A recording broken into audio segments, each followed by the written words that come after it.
తొలిపలుకు ఛానల్కు స్వాగతం. నేను లాలిత్య. నేటి ముఖ్యాంశాలు చూద్దాం. ఆర్థిక అభివృద్ధికి పెరుగుతున్న వినియోగమే బలం. ద్వితీయ శ్రేణి నగరాల్లో సాంకేతిక విస్తరణ వేగంగా జరుగుతుందన్న నిర్మలా సీతారామన్. అమెరికా ఇరాన్ మధ్య చారిత్రక శాంతి ఒప్పందం. హర్ముజ్ జలసంధిలో నౌకల రాకపోకలకు మార్గం సుగమం.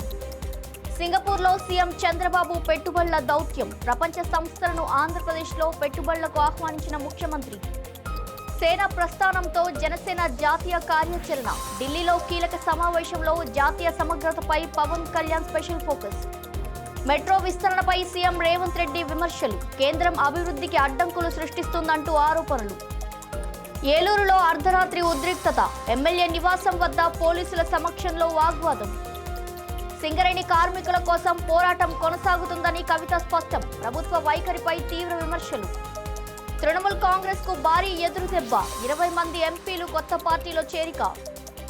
రైతులకు సీఎం యోగి కృతజ్ఞతలు. జేవర్ విమానాశ్రయం కోసం భూములిచ్చిన వారితో ప్రత్యేక సమావేశం. తెలంగాణ ప్రభుత్వ పాఠశాలల్లో అల్పాహార పథకం ప్రారంభం. 1,44,000 మంది విద్యార్థులకు ప్రయోజనం. కీర్తి చక్ర గ్రహీతకు సీఎం విజయ్ ఘన సత్కారం. 48 లక్షల రూపాయల ఆర్థిక సాయాన్ని ప్రకటించిన ప్రభుత్వం. పాఠశాల తొలి రోజే విషాదం. తోరణాలు కడుతుండగా విద్యార్థికి విద్యుత్ షాక్. పశ్చిమాసియా ఉద్రిక్తతల నేపథ్యంలో ముడి చమురు ధరలు, బీమా వ్యయాలు, రవాణా ఖర్చులు పెరిగి దిగుమతులపై ఒత్తిడి ఉన్నప్పటికీ భారత ఆర్థిక వ్యవస్థకు అతిపెద్ద బలం విస్తారమైన దేశీయ మార్కెట్ మరియు పెరుగుతున్న వినియోగమేనని కేంద్ర ఆర్థిక మంత్రి నిర్మలా సీతారామన్ పేర్కొన్నారు. ఢిల్లీలో జరిగిన సదస్సులో ఆమె మాట్లాడుతూ పెరుగుతున్న డిమాండ్ వేళ దేశ ఆర్థిక పురోగతికి సానుకూల సంకేతమని, అందుకే తగిన విదేశీ మారక నిల్వలు నిర్వహించడం అత్యంత కీలకమని తెలిపారు. బెంగళూరు, హైదరాబాద్లతో పాటు తుమకూరు, మంగళూరు వంటి ద్వితీయ శ్రేణి నగరాల్లో కూడా సమాచార కేంద్రాలు, ప్రపంచ సామర్థ్య కేంద్రాలు వేగంగా విస్తరిస్తున్నాయని, భారత యువత సాంకేతిక రంగంలో అద్భుత ప్రతిభ కనబరుస్తుందని ఆమె వెల్లడించారు. అమెరికా ఇరాన్ల మధ్య చారిత్రక శాంతి ఒప్పందం కుదిరినట్టు అమెరికా అధ్యక్షుడు డొనాల్డ్ ట్రంప్ ప్రకటించారు. హర్ముజ్ జలసంధిలో నౌకల రాకపోకలు తిరిగి సాధారణ స్థితికి వస్తాయని వెల్లడించారు. అమెరికాతో యుద్ధానికి ముగింపు పలుకుతూ అవగాహనకు వచ్చినట్టు ఇరాన్ ఉప విదేశాంగ మంత్రి ఖజెమ్ గరీబాబాది తెలిపారు. జూన్ 19వ తేదీన స్విట్జర్లాండ్లోని జెనీవాలో అధికారికంగా సంతకాల కార్యక్రమం జరగనుంది. అనంతరం తుది ఒప్పందంపై చర్చలు కొనసాగనున్నాయి. దిగ్బంధనాల ఎత్తివేత, ఇరాన్ ఆస్తుల విడుదల వంటి అంశాలపై అమెరికా హామీల అమలును తాము ఆశిస్తున్నట్టు ఇరాన్ పేర్కొంది. ఈ ఒప్పందాన్ని భారత్తో పాటు ప్రపంచ దేశాలు స్వాగతిస్తూ పశ్చిమాసియాలో శాంతి, స్థిరత్వం నెలకొనాలని ఆకాంక్షించాయి. సింగపూర్ పర్యటనలో ఉన్న ఏపీ ముఖ్యమంత్రి నారా చంద్రబాబు నాయుడు వరుస సమావేశాలతో రాష్ట్రానికి పెట్టుబడులు ఆకర్షించే ప్రయత్నాలను ముమ్మరం చేశారు. ఐక్యరాజ్య సమితి నివాసాభివృద్ధి సంస్థ ప్రతినిధి ఆనా క్లాడియా రోస్బక్తో భేటీ అయి పట్టణాభివృద్ధి, సుస్థిర నగరాల నిర్మాణం, భవిష్యత్ మౌలిక వసతులపై చర్చించారు. అనంతరం భారత హై కమిషనర్ డాక్టర్ శిల్పక్ అంబులేతో సమావేశమై సింగపూర్, ఆంధ్రప్రదేశ్ ఆర్థిక, వాణిజ్య భాగస్వామ్యాన్ని మరింత బలోపేతం చేసే అంశాలపై చర్చించారు. స్టార్టప్, పెట్టుబడి సంస్థల ప్రతినిధులతో జరిగిన రౌండ్ టేబుల్ సమావేశంలో చంద్రబాబు మాట్లాడుతూ ఆహార ప్రాసెసింగ్, విద్యుత్ ఉపకరణాలు, అర్ధవాహకాలు, క్వాంటం సాంకేతికత, రోబోటిక్స్, వైద్య పరికరాల తయారీ వంటి రంగాల్లో ఆంధ్రప్రదేశ్కు అపార అవకాశాలు ఉన్నాయని వివరించారు. సహజ వ్యవసాయం, యువ మానవ వనరులు, వేగవంతమైన అనుమతుల వ్యవస్థ, భూ సమీకరణ విధానాలతో రాష్ట్రం పెట్టుబడులకు అనువైన గమ్యస్థానంగా మారుతుందని తెలిపారు. శ్రీ సిటీ, అమరావతి వంటి అభివృద్ధి కేంద్రాలను ప్రస్తావిస్తూ ప్రపంచ పెట్టుబడిదారులు ఇప్పుడే ముందుకు వచ్చి భాగస్వామ్యులు కావాలని ఆయన పిలుపునిచ్చారు. జనసేన పార్టీ స్థాపనకు 12 ఏళ్లు పూర్తయిన సందర్భంగా ఢిల్లీలో నిర్వహించిన సేన ప్రస్థానం, జాతీయ సమగ్రత కోసం సమావేశంలో పార్టీ అధ్యక్షుడు, ఏపీ ఉప ముఖ్యమంత్రి పవన్ కళ్యాణ్ కీలక వ్యాఖ్యలు చేశారు. పార్టీని స్థాపించినప్పుడు అధికారమే లక్ష్యం కాదని, దేశ సమగ్రత, శ్రేయస్సే తన ఏకైక ఆలోచన అని స్పష్టం చేశారు. ఎన్నో పరాజయాలు, పోరాటాలు ఎదురైనా కూడా పార్టీ తన 7 ప్రాథమిక సూత్రాలను ఎప్పుడూ విడిచిపెట్టలేదన్నారు. ప్రస్తుతం జనసేనకు 20 లక్షలకు పైగా సభ్యత్వాలు ఉన్నాయని, దేశ ప్రయోజనాలకే తొలి ప్రాధాన్యం ఇస్తూ జాతీయవాదం, భారతీయ సంస్కృతి, భాషల పరిరక్షణ కోసం తమ ప్రయాణం కొనసాగుతుందని తెలిపారు. కాంగ్రెస్ చేసిన తెలంగాణ విభజన విధానంపై మరోసారి విమర్శలు గుప్పించిన పవన్ సమాజంలో ప్రతి వ్యక్తి మార్పుకు కారణం కావచ్చని నాయకులకు పిలుపునిచ్చారు. హైదరాబాద్ మెట్రో విస్తరణపై ముఖ్యమంత్రి రేవంత్ రెడ్డి కేంద్ర ప్రభుత్వంపై తీవ్ర విమర్శలు గుప్పించారు. తొలి దశలో 15,000 కోట్లతో పూర్తి కావాల్సిన ప్రాజెక్టు వ్యయం 22,000 కోట్ల రూపాయలకు పెరిగిందని, గత ప్రభుత్వ హయాంలో అవసరమైన ప్రాంతాలకు మెట్రో విస్తరణ జరగలేదని పేర్కొన్నారు. రెండో దశకు అనుమతుల కోసం కేంద్రంపై ఒత్తిడి తీసుకొచ్చామని, అయితే ఆర్థిక ఇబ్బందుల కారణంగా ఎల్ఎన్టీ ముందుకు రావడం లేదన్నారు. ఐఆర్ఎఫ్సి రుణాల విషయంలో కేంద్ర మంత్రి కిషన్ రెడ్డి అడ్డంకులు సృష్టించారని ఆరోపిస్తూ రాజకీయ కారణాలతో మెట్రో అభివృద్ధి ఆలస్యమవుతుందని విమర్శించారు. హైదరాబాద్ అభివృద్ధి విషయంలో కేంద్రం సహకరించాలని ఆయన కోరారు. బ్రెజిల్లోని రియో డి జెనీరో నగరంలో విషాదకర ఘటన చోటు చేసుకుంది. గాల్లో ప్రయాణిస్తున్న 2 హెలికాప్టర్లు ఎదురెదురుగా ఢీకొనడంతో అవి కుప్పకూలి భారీ మంటల్లో చిక్కుకున్నాయి. ఈ దుర్ఘటనలో హెలికాప్టర్లో ఉన్న మొత్తం 6 అక్కడికక్కడే ప్రాణాలు కోల్పోయారు. ప్రమాదంలో ఒక హెలికాప్టర్ కారు ప్రదర్శనశాలపై పడ్డంతో మంటలు మరింత వ్యాపించాయి. మృతుల్లో ప్రముఖ గాయకుడు ఒలివర్ ట్రీ, అర్జెంటీనాకు చెందిన ప్రముఖ దృశ్య మాధ్యమ సృష్టికర్త గ్యాస్పీ ఉన్నట్టు సమాచారం. ఈ ఘటనపై అధికారులు దర్యాప్తు చేపట్టి ప్రమాదానికి గల కారణాలను వెలికితీసే ప్రయత్నం చేస్తున్నారు.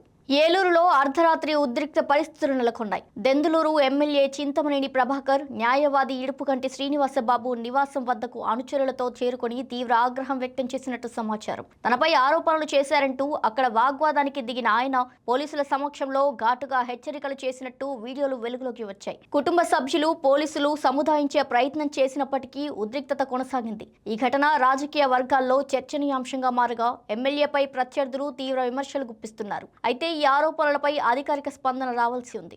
మందమర్రిలో నిర్వహించిన బొగ్గుబాయి కార్యక్రమంలో తెలంగాణ రక్షణ సేన అధ్యక్షురాలు కల్వకుంట్ల కవిత కాశీపేట 1వ నెంబర్ గనిని సందర్శించి కార్మికులతో మాట్లాడి వారి సమస్యలను అడిగి తెలుసుకున్నారు.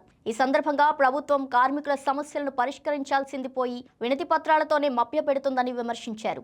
వైద్యం, విద్య వంటి అంశాల్లో కార్మికులకు అన్యాయం జరుగుతుందని ఆమె ఆరోపించారు. సింగరేణికి రావాల్సిన బకాయిలను వెంటనే చెల్లించాలని డిమాండ్ చేశారు. కార్మికుల హక్కుల కోసం తెలంగాణ రక్షణ సేన కార్మిక సంఘాలతో కలిసి నిరంతరం పోరాటం కొనసాగిస్తామని కవిత స్పష్టం చేశారు. పశ్చిమ బెంగాల్ రాజకీయాల్లో కీలక పరిణామం చోటు చేసుకుంది. తృణమూల్ కాంగ్రెస్ కు చెందిన 20 మంది తిరుగుబాటు ఎంపీలు తమ గ్రూపును త్రిపురలోని నేషనల్ సిటిజన్స్ పార్టీ ఆఫ్ ఇండియాలో విలీనం చేస్తున్నట్టు ప్రకటించారు. అనంతరం లోక్సభ స్పీకర్ ను కలిసి తమకు ప్రత్యేకంగా సీట్లు కేటాయించాలని విజ్ఞప్తి చేశారు. తృణమూల్ ఎంపీలలో 3/2 వంతులకు పైగా తమకు మద్దతు ఉందని వారు పేర్కొన్నారు. ఇక ఇదే సమయంలో పార్టీ జాతీయ నాయకత్వం తిరుగుబాటు నేతలను కీలక బాధ్యతల నుంచి తొలగిస్తూ చర్యలు చేపట్టింది. ఈ పరిణామం ప్రస్తుతం బెంగాల్ రాజకీయాల్లో హాట్ టాపిక్ గా మారింది. ఇండిగో తొలి విమానంలో జేవర్ రైతులకు ప్రత్యేక గౌరవం లభించింది. నోయిడా అంతర్జాతీయ విమానాశ్రయం నిర్మాణానికి తమ భూములు ఇచ్చిన రైతులు, గ్రామస్తులు తొలి విమానంలో లక్నోకు ప్రయాణించగా విమాన సిబ్బంది ప్రత్యేక ప్రకటనతో వారిని అభినందించారు. జీవితంలో తొలిసారి విమానం ఎక్కిన పలువురు మహిళా రైతులు దేశ అభివృద్ధి ప్రయాణంలో భాగమయ్యారు. అనంతరం లక్నోలో ఉత్తరప్రదేశ్ ముఖ్యమంత్రి యోగి ఆదిత్యనాథ్ రైతులకు ఘనస్వాగతం పలికి రాష్ట్ర అభివృద్ధిలో అన్నదాతల పాత్ర అమూల్యమని కొనియాడారు. రైతులకు వందనం, సమృద్ధి భారతానికి నాంది అనే భావంతో ప్రభుత్వం రైతుల సంక్షేమానికి కట్టుబడి ఉందని ఆయన స్పష్టం చేశారు. వేసవి సెలవుల అనంతరం తెలంగాణ ప్రభుత్వ పాఠశాలలు తిరిగి ప్రారంభమయ్యాయి. ఈ సందర్భంగా రాష్ట్ర ప్రభుత్వం ప్రతిష్టాత్మకంగా అమలు చేస్తున్న బ్రేక్ఫాస్ట్ పథకానికి శ్రీకారం చుట్టింది. హైదరాబాద్ లోని రాజ్ భవన్ పాఠశాలలో మంత్రి పొన్నం ప్రభాకర్ ఈ కార్యక్రమాన్ని ప్రారంభించి విద్యార్థులతో కలిసి అల్పాహారం సేవించారు. తొలి విడతలో 1269 ప్రభుత్వ పాఠశాలల్లో అమలవుతున్న ఈ పథకం ద్వారా సుమారు 1,44,000 మంది విద్యార్థులు ప్రయోజనం పొందనున్నారు. పాఠశాలలు ప్రారంభమైన తొలి రోజే పాఠ్యపుస్తకాలు, నోట్బుక్ల పంపిణీ కూడా చేపట్టారు. రాష్ట్ర వ్యాప్తంగా ఉపాధ్యాయులు విద్యార్థులకు పూలతో స్వాగతం పలకగా ప్రభుత్వ పాఠశాలల్లో మౌలిక వసతులు, విద్యా ప్రమాణాలు మరింత మెరుగుపరిచేందుకు ప్రభుత్వం కట్టుబడి ఉందని మంత్రి పొన్నం తెలియజేశారు. ఉగ్రవాద వ్యతిరేక కార్యకలాపాల్లో అసాధారణ ధైర్య సాహసాలు, విశిష్ట సేవలు అందించిన కీర్తి చక్ర పురస్కార గ్రహీత లాన్స్ నాయక్ ఏ మీనాక్షి సుందరాన్ని తమిళనాడు ముఖ్యమంత్రి విజయ్ ఘనంగా సత్కరించారు. ఆయనతో పాటు కుటుంబ సభ్యులను కలుసుకొని అభినందనలు తెలియజేసిన సీఎం దేశ రక్షణలో చేసిన సేవలను కొనియాడారు.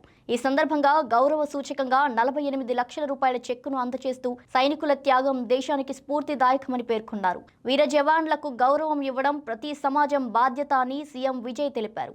తెలంగాణలో పాఠశాలలు తిరిగి ప్రారంభమైన తొలి రోజే నల్లగొండ జిల్లా కొండమల్లెపల్లిలో విషాదకర ఘటన చోటు చేసుకుంది. జిల్లా పరిషత్ పాఠశాలల్లో అలంకరణ పనుల సందర్భంగా 13ఏళ్ల రామ్ చరణ్ అనే 8వ తరగతి విద్యార్థి మామిడి తోరణాలు కట్టించగా ఈ క్రమంలో అతనికి విద్యుత్ షాక్ తగిలి కుప్పకూలిపోయాడు. వెంటనే ఆసుపత్రికి తరలించగా ఎడమ కన్ను భాగంలో తీవ్ర గాయాలైనట్టు సమాచారం. ఒకవైపు రాష్ట్ర వ్యాప్తంగా విద్యార్థులకు పూలతో స్వాగతం పలుకుతూ అల్పాహారం, పాలు అందించిన వేళ మరోవైపు చిన్నారితో పని చేయించి ఈ ప్రమాదం జరగడం తీవ్ర ఆందోళనకు గురిచేస్తుంది. ఈ ఘటనపై పూర్తి వివరాలు తెలియాల్సి ఉంది. ఇవి వాల్టి బులెటిన్ డీటెయిల్స్. మరో బులెటిన్తో మళ్ళీ కలుద్దాం. చూస్తూనే ఉండండి తొలి పలుకు న్యూస్.